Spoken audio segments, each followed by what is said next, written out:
Hello friends, ಬುಧವಾರದಲ್ಲಿ ಏನಾಗುತ್ತೆ ಅಂತ ಹೇಳಿ ಒಂದು ಪುಟ್ಟ ವೀಡಿಯೋ ನೋಡೋಣ. ಅದಕ್ಕೂ ಮುಂಚೆ ವೀಡಿಯೋ ಇಷ್ಟ ಆಯಿತು ಅಂತ ಅಂದರೆ ಸಬ್ಸ್ಕ್ರೈಬ್ ಮಾಡ್ಕೊಳ್ಳಿ. ಹಾಗೆ ನಿಮ್ಮ ಫ್ರೆಂಡ್ಸ್ ಮತ್ತು ಫ್ಯಾಮಿಲೀಸ್ಗೂ ವೀಡಿಯೋನ ಶೇರ್ ಮಾಡಿ. ಯಾವ ವೀಡಿಯೋಗಳು ಬೇಕು ಅಂತ ಹೇಳಿ ಕಮೆಂಟ್ ಮೂಲಕ ತಿಳಿಸಿ.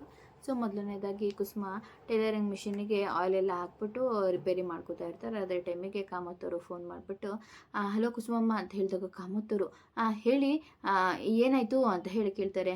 ಅದು ಏನಿಲ್ಲ, ನಾನು ಅದು ಅಂತ ಹೇಳಿದಾಗ ಅಯ್ಯೋ ಅದೇನಕ್ಕೆ ಇಷ್ಟೊಂದು ಸಂಕೋಚ ಪಡ್ಕೋತಾ ಇದ್ದೀರಾ, ಏನು ವಿಚಾರ ಹೇಳಿ ಅಂತ ಹೇಳ್ತಾರೆ. ಆಗ ಏನಿಲ್ಲ ಆದಿ ಬಗ್ಗೆ ವಿಚಾರ ಮಾಡೋದಕ್ಕೇನೆ ಅಂತ ಹೇಳಿದಾಗ ನಂಗೆ ಅನ್ನಿಸ್ತು ಇವರು ಅದಕ್ಕೆ ಫೋನ್ ಮಾಡ್ತಾ ಇದ್ದಾರೆ ಅಂತ ಹೇಳಿ ಮನಸ್ಸಲ್ಲಿ ಅನ್ಕೋತಾಳೆ. ಅಲ್ಲ, ನಮ್ಮ ಆದಿ ಯಾವುದೋ ಹುಡುಗಿನ ಪ್ರೀತಿ ಮಾಡ್ತಾ ಇದ್ದಾನಂತಲ್ಲ, ಆ ಹುಡುಗಿ ಯಾರು ಅಂತ ಹೇಳಿ ನಿಮ್ಗೆ ಗೊತ್ತಿರುತ್ತೆ, ನಿಮಗೆ ತುಂಬ ಕ್ಲೋಸ್ ಅಲ್ವಾ ಆದಿ, ಅದಕ್ಕೆ ಕೇಳೋಣ ಅಂತ ಫೋನ್ ಮಾಡಿದೆ ಅಂತ ಹೇಳ್ತಾರೆ. ಅಯ್ಯೋ ಕಾಮತ್ತವ್ರೆ, ಇದೇನು ಹೀಗೆ ಹೇಳ್ತಾ ಇದ್ದೀರಾ, ಆದಿ ನನಗಿನ್ನ ಜಾಸ್ತಿ ಕ್ಲೋಸ್ ಆಗಿರೋದು ನಿಮ್ಮ ಜೊತೆ, ಎಲ್ಲನೂ ನಿಮ್ಮ ಜೊತೆ ಹಂಚ್ಕೋತಾನಲ್ವಾ, ನಿಮಗೆ ಈ ವಿಚಾರ ಹೇಳಿಲ್ಲ ಅಂದಮೇಲೆ ಅಂತ ಹೇಳಿದಾಗ ಹಾಗೆಲ್ಲ ಏನು ಹೇಳ್ಬೇಡಿ ಕುಸುಮಮ್ಮ, ನಿಮ್ಗೆ ಈ ವಿಚಾರ ಗೊತ್ತು ಅನ್ನೋದು ಗೊತ್ತು, ಆದರೆ ಹುಡುಗಿ ಯಾರು ಅಂತ ಹೇಳಿ ನನಗೆ ಕುತೂಹಲ ತಡ್ಕೊಳ್ಳೋದಕ್ಕಾಗ್ತಾ ಇಲ್ಲ ಅಂತ ಹೇಳಿದಾಗ ಅದು ಅವನು ನನ್ನ ಮೇಲೆ ನಂಬಿಕೆ ಇಟ್ಟು ಹೇಳಿದ್ದಾನೆ, ಈಗ ನಾನು ಅದನ್ನು ನಿಮ್ಗೆ ಹೇಳಿಬಿಟ್ರೆ ಅವ್ನ ನಂಬಿಕೆನ ನಾನು ಉಳಿಸ್ಕೊಂಡಂಗಾಗುತ್ತೆ ಅಂತ ಹೇಳಿದಾಗ ಆದರೂ ನನ್ನ ಕುತೂಹಲಕ್ಕೆ ಏನು ಮಾಡೋದಕ್ಕಾಗುತ್ತೆ ಅಂತ ಹೇಳಿದಾಗ ನಿಮ್ಗೊಂದು ಸುಳಿವು ಕೊಡ್ತೀನಿ ಅಂತ ಹೇಳ್ತಾರೆ. ಸುಳಿವ ಏನು ಅಂತ ಹೇಳಿದಾಗ ಅಲ್ಲ, ಆ ಹುಡುಗಿ ಹೇಗಿದ್ದಾಳೆ ಅಂತ ಹೇಳ್ತೀನಿ. ಹೌದಾ ಹೇಳಿ ಅಂತ ಹೇಳಿದಾಗ ಹುಡುಗಿ ತುಂಬಾ ಒಳ್ಳೆ ಹುಡುಗಿ, ಸಂಪ್ರದಾಯಸ್ಥರ ಮನೆ ಹುಡುಗಿ, ಹಾಗೆ ಅವಳು ಈಗಿನ ಕಾಲದವ್ರ ಥರ ಶೋಕಿ ಮಾಡೋವಂಥವಳಲ್ಲ, ಮನೆ ಮಕ್ಕಳು ಈ ಅಣ್ಣ ತಮ್ಮ ಇದಕ್ಕೆಲ್ಲ ಬೆಲೆ ಕೊಡೋಳು ಅಂತ ಹೇಳಿದಾಗ ಹೌದಾ ಯಾರು ಅವಳು, ಅವ್ರ ಮನೆ ಎಲ್ಲಿದೆ ಅಂತ ಹೇಳಿದಾಗ ನೋಡಿ ಕಾಮತ್ತವ್ರೆ, ನಾನು ಹೇಳಿದೆ ಅಲ್ವಾ ನೀವು ಈ ಪ್ರಶ್ನೆ ಕೇಳ್ತೀರಾ ಅಂತ ಹೇಳಿಬಿಟ್ಟು ಇಷ್ಟೇ ನಾನು ಹೇಳೋದಕ್ಕಾಗೋದು ಅಂತ ಹೇಳಿ ಫೋನ್ ಕಟ್ ಮಾಡಿಬಿಡ್ತಾಳೆ. ಅಯ್ಯೋ ಇವ್ರು ಹಿಂಗೆ ಹೇಳಿದ್ದು ನೋಡಿ ನನಗೆ ತುಂಬಾ ಟೆನ್ಷನ್ ಆಗ್ತಾ ಇದ್ದಲ್ಲ, ಏನಪ್ಪ ಮಾಡೋದು ಅಂತ ಹೇಳಿ ಯೋಚನೆ ಮಾಡ್ತಾ ಇರ್ತಾರೆ. ಅದೇ ಟೈಮ್ಗೆ ಈ ಕಡೆ ಕುಸುಮ ಕೂತ್ಕೊಳ್ತಾರೆ. ಗುಂಡಣ್ಣ ಏನೇನೋ ಜೋಡಿಸ್ಕೊತಾ ಇರ್ತಾನೆ. ಗುಂಡಣ್ಣ ಯಾಕೋ ಏನಾಯಿತು ಅಂತ ಹೇಳಿದಾಗ ಅಜ್ಜಿ ಇದು ನಾನು ಡ್ರಾಯಿಂಗ್ ಮಾಡಿದ್ದು, ಆದರೆ ಅಕ್ಕ ಕೋಪ ಮಾಡ್ಕೊಂಡಿದ್ದನ್ನೆಲ್ಲ ಅರ್ಧಾಕ್ಬಿಟ್ಲು ಅಂತ ಹೇಳಿದಾಗ ಅರ್ಧಾಕ್ಬಿಟ್ಲ, ಯಾಕೆ ಏನು ಬರ್ದಿದ್ದೆ ಅಂಥದ್ದು ಅಂತ ಹೇಳಿದಾಗ ಇದರಲ್ಲಿ ನಾನು ನಮ್ಮ ಫ್ಯಾಮಿಲಿ ಚಿತ್ರ ಬಿಡಿಸಿದ್ದೆ. ಚಿತ್ರನ ಏನಂತಪ್ಪ, ನಾನು ಅಕ್ಕ ಅಪ್ಪ ಮತ್ತು ಅಮ್ಮ.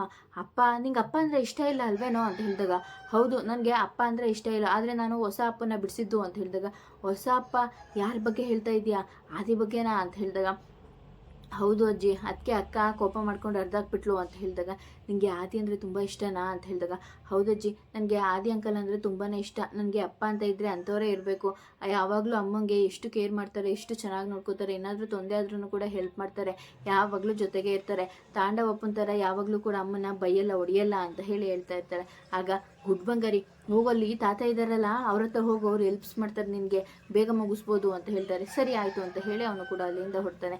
ಅತ್ತೆ ಯಾಕತ್ತೆ ಹೀಗೆಲ್ಲ ಮಾಡೋದಕ್ಕೆ ಹೋದ್ರಿ, ಅವನಿಗೇನು ಗೊತ್ತಾಗಲ್ಲ, ಅವನ ಹತ್ರ ಈ ವಿಚಾರದ ಬಗ್ಗೆ ಹೇಳಿದಿರಲ್ಲ ಅಂತ ಹೇಳಿದಾಗ ಭಾಗ್ಯ ನಿನ್ಗೇನು ಗೊತ್ತಾಗಲ್ಲ, ನೀನು ಸುಮ್ಮನೆ ಇರು, ಈ ಮದುವೆಗೆ ಮಕ್ಕಳೊಕ್ಕೆ ತುಂಬಾ ಮುಖ್ಯ ಆಗುತ್ತೆ, ಅಂಥದ್ರಲ್ಲಿ ಗುಂಡಣ್ಣಂಗೆ ಮದುವೆ ಇಷ್ಟ ಇದೆ ಅಂತಂದರೆ ಈ ಕೆಲಸ ಬೇಗ ಆಗುತ್ತೆ ಅಂತ ಹೇಳಿದಾಗ ಅತ್ತೆ ನೀವು ತಪ್ಪು ಮಾಡ್ತಾ ಇದ್ದೀರಾ, ನಾನು ತಪ್ಪು ಮಾಡ್ತಾ ಇಲ್ಲ, ಆದಿಗೆ ನಿನ್ನ ಕಂಡ್ರೆ ತುಂಬ ಇಷ್ಟ ಇದೆ, ನಿನ್ಗೊಂದ್ಮೇಲೆ ಪ್ರೀತಿ ಇದೆ ತಾನೇ ಅಂತ ಹೇಳಿದಾಗ ಅತ್ತೆ ಅದು ಅದು ಅಂತ ಹೇಳ್ತಾ ಇರ್ತಾಳೆ, ನನಗೆ ಗೊತ್ತು ನಿನ್ಗೊಂದ್ಮೇಲೆ ಪ್ರೀತಿ ಇದೆ ಅಂತ ಹೇಳಿ, ಆದರೆ ನೀನು ಹೇಳ್ಕೊತಾ ಇಲ್ಲ ಅಷ್ಟೇ ಅಂತ ಹೇಳಿದಾಗ ಅತ್ತೆ ನೀವು ಅನ್ಕೊಂಡಿರೋ ಥರ ಏನೂ ಇಲ್ಲ, ಒಂದು ಮನುಷ್ಯನ ಮೇಲೆ ಕಾಳಜಿ ತೋರಿಸಿದಾಗ, ಗೌರವ ಕೊಟ್ಟಾಗ, ಪ್ರೀತಿಯಿಂದ ಮಾತಾಡಿಸಿದಾಗಲೂ ಕೂಡ ಅದನ್ನು ಪ್ರೀತಿ ಅಂತಲೇ ಹೇಳ್ತಾರೆ. ನನ್ನ ಮನಸ್ಸಲ್ಲಿರೋ ಪ್ರೀತಿಗೆ ನೀವು ಹೇಳ್ತಾ ಇರೋವಂತಹ ಬೆಲೆ ಕಟ್ಟೋದಕ್ಕಾಗೋದಿಲ್ಲ, ಆ ಹೆಸರು ಕೊಡೋದಕ್ಕೂ ಆಗೋದಿಲ್ಲ, ಆದರೆ ಆದಿಯವ್ರಿಗಿರೋವಂತಹ ಪ್ರೀತಿನೇ ನನ್ನ ಮನಸ್ಸಲ್ಲೂ ಇರಲೇಬೇಕು ಅಂತ ಯಾವುದೇ ರೂಲ್ಸು ಇಲ್ಲ ಅಲ್ವಾ ಅತ್ತೆ ಅಂತ ಹೇಳಿದಾಗ ಭಾಗ್ಯ ನಿಂಗೆ ಇದೆಲ್ಲ ಗೊತ್ತಾಗೋದಿಲ್ಲ, ನನಗೆ ತುಂಬ ಚೆನ್ನಾಗಿ ಅರ್ಥ ಆಗ್ತಾ ಇದೆ ಅತ್ತೆ, ಆದರೆ ನಿಮ್ಗೆ ಇನ್ನೂ ಅರ್ಥ ಆಗೋ ವಿಚಾರಗಳು ತುಂಬ ಇದೆ.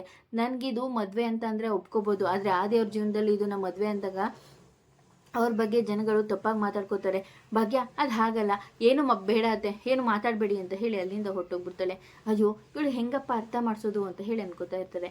ಈ ಕಡೆ ನೋಡಿದ್ರೆ ಕಾಮತ್ತವರು ಯೋಚನೆ ಮಾಡ್ಕೊಂಡು ಕೂತಿರ್ತಾರೆ. ಅಷ್ಟರಲ್ಲಿಗೆ ಅವ್ರ ತಂಗಿ ಕಾಫಿ ತೊಗೊಂಡು ಬರ್ತಾಳೆ. ಆಗ ಅಣ್ಣ ತಗೋ ಕಾಫಿ ಅಂತ ಹೇಳಿದಾಗ ಯಾಕಣ್ಣ ಇಷ್ಟೊಂದು ಟೆನ್ಷನ್ ಮಾಡ್ಕೊಂಡಿದ್ಯಾ, ಟೆನ್ಷನ್ ಆಗದೆ ಇರುತ್ತಾ, ಆದಿ ಏನೋ ಸುಮ್ಮನೆ ಮದುವೆನ ತಳ್ಳಾಕೋದಕ್ಕೆ ಪ್ರೀತಿ ಮಾಡ್ತಾ ಇದ್ದೀನಿ ಅಂತ ಸುಳ್ಳು ಹೇಳ್ತಾ ಇದ್ದಾನೆ ಅಂತ ಅಂದ್ಕೊಂಡಿದ್ದೆ, ಆದರೆ ಅವನು ನಿಜವಾಗ್ಲೂ ಪ್ರೀತಿ ಮಾಡ್ತಾ ಇದ್ದಾನಂತೆ. ಆ ಹುಡುಗಿ ಯಾರು ಅಂತ ಹೇಳಿ ಕುಸುಮ ಅವ್ರನ್ನ ಕೇಳಿದ್ದಕ್ಕೆ ನಮಗೆಲ್ಲ ಗೊತ್ತಿರೋ ಹುಡುಗಿನೇ, ತುಂಬ ಒಳ್ಳೆ ಹುಡುಗಿ ಅಂತ ಹೇಳಿದ್ರು, ಆದರೆ ಯಾರು ಅಂತ ಹೇಳ್ತಾ ಇಲ್ಲ, ಅದೇ ಟೆನ್ಷನ್ ಅಮ್ಮ ಅಂತ ಹೇಳಿದಾಗ ವಾವ್ ಅಂತ ಹೇಳಿ ಕಿಶನ್ ಮತ್ತು ಪೂಜಾ ಇಬ್ಬರು ಕೂಡ ಬಂದ್ಬಿಡ್ತಾರೆ. ಆಗ ಏನ್ರೋ ಅಂತ ಹೇಳಿದಾಗ ಅಣ್ಣ ಪ್ರೀತಿ ಮಾಡ್ತಾ ಇದ್ದಾನಾ, ನನಗಂತೂ ತುಂಬ ಖುಷಿ ಆಗ್ತಾ ಇದೆ ಅಂತ ಹೇಳಿದಾಗ ಮಾವ ನನಗೂ ತುಂಬ ಖುಷಿ ಆಗ್ತಾ ಇದೆ, ಖುಷಿ ಏನೋ ಆಗ್ತಾ ಇದೆ, ಆದರೆ ಯಾರು ಮಾವ ಹುಡುಗಿ ಪ್ರೀತಿ ಮಾಡ್ತಾ ಇರೋದು, ಬೆಳಗ್ಗೆ ಎಲ್ಲ ಮೂವಿ ನೋಡ್ಬಿಟ್ಟು ಹೀರೋಯಿನ್ಗೂ ಏನು ಸಂಬಂಧ ಅಂತ ಕೇಳ್ತಾನಂತೆ.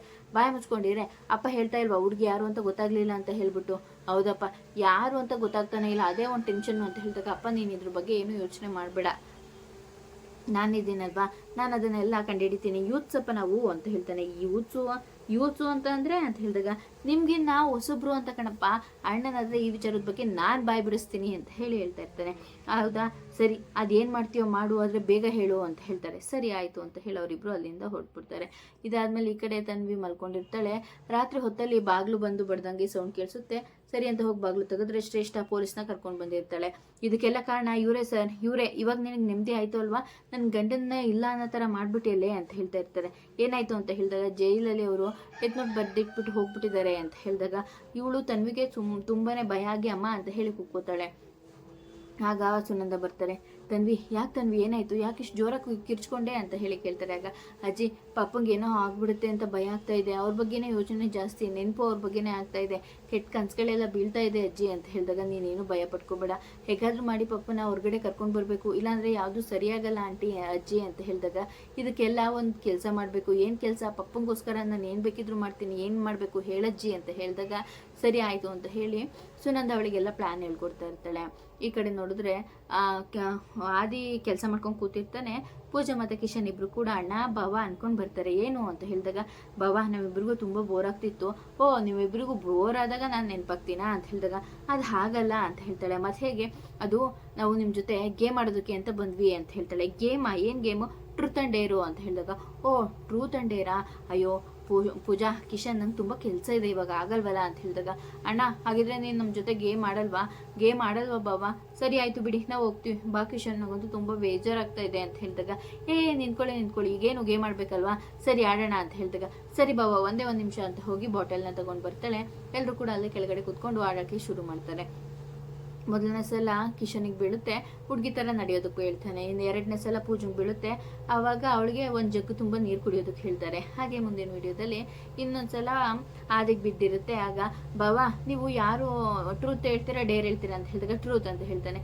ಸರಿ ಆಯಿತು, ಹಾಗೆ ನಿಮ್ಮ ಪ್ರಶ್ನೆ, ನೀವು ಒಂದು ಹುಡುಗಿನ ಪ್ರೀತಿ ಮಾಡ್ತಾ ಇದ್ದೀರಾ ಅಂತ ಗೊತ್ತು, ಆ ಹುಡುಗಿ ಹೆಸರೇನು ಅಂತ ಹೇಳಿ ಕೇಳ್ಬಿಡ್ತಾಳೆ. ಇವನಿಗೆ ಏನು ಹೇಳಬೇಕು ಅಂತ ಗೊತ್ತಾಗ್ದೇ ಒದ್ದಾಡ್ತಾ ಇರ್ತಾನೆ. ಇದಿಷ್ಟು ಬುಧವಾರದ ವಿಡಿಯೋ ಇಷ್ಟ ಆಯಿತು ಅಂದರೆ ಸಬ್ಸ್ಕ್ರೈಬ್ ಮಾಡ್ಕೊಳ್ಳಿ. ಹಾಗೆ ವಿಡಿಯೋಗೊಂದು ತಪ್ಪದೇ ಲೈಕ್ ಕೊಡಿ ಫ್ರೆಂಡ್ಸ್.